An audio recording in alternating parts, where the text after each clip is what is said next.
আজ কলকাতার আকাশে সূর্যের এক অপরূপ শোভা দেখা গেল। সূর্যের চারপাশে সোনালী রিং, দেখুন আলোর বলয় সূর্যকে ঘিরে, কলকাতার আকাশে বিরল দৃশ্য। কথা বলবো এই নিয়ে জ্যোতির্বিজ্ঞানী সঞ্জীব সেন রয়েছেন আমাদের সঙ্গে। সঞ্জীব বাবু, আপনাকে স্বাগত জানিয়ে নিউজ 18 বাংলায়। এই যে দৃশ্য আজ দেখা গেল, কি কারণ এই আলোর বলয়ের?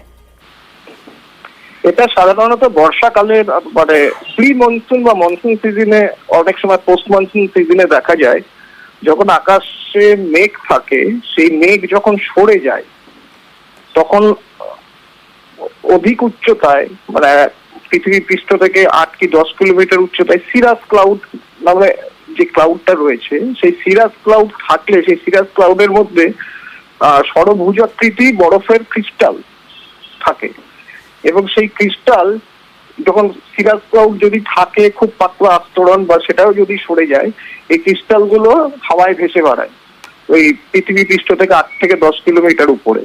এবং এই ক্রিস্টাল গুলো যদি একটি নির্দিষ্ট সজ্জায় সজ্জিত হয়, তখন সূর্যের থেকে আলোক রশ্মি পড়ে প্রতিসরণ হয়ে সূর্যের যে সাদা রং সেটি 7টা রঙে ভেঙে যায় এবং একটা বলয় আকারে সূর্যের চারিপাশে একটা বলয় আকারের 7 রঙের বলয় সৃষ্টি করে, যেটাকে আমরা সূর্য বলয় বা সোলার হ্যালো বলি। এটা জেনারেলি বর্ষাকালে আগে বা বর্ষাকালের পরে দেখা যায়। সঞ্জীব বাবু, পৃথিবীর যে কোনো প্রান্ত থেকেই দেখা যাক না কেন, এই বলয় এটা কি মানে একই রকম ভাবে দেখা দেবে? না, এই বলয় ডায়ামিটারের একটা ব্যাপার আছে।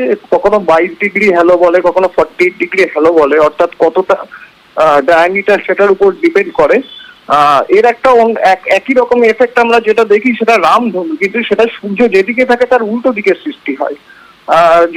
জলকণায় আলোর প্রতিসরণ হয়ে আমরা রামধনু দেখি, কিন্তু সেটা বলয় অর্ধ বলয় হয়। কিন্তু বলয়টা সূর্য বলয় যেটা, সেটা সূর্যের চারিদিকে একটা গোলাকার বলয়ের সৃষ্টি করে। অনেক ধন্যবাদ আপনাকে। কথা বললাম জ্যোতির্বিজ্ঞানী সঞ্জীব সেনের সঙ্গে।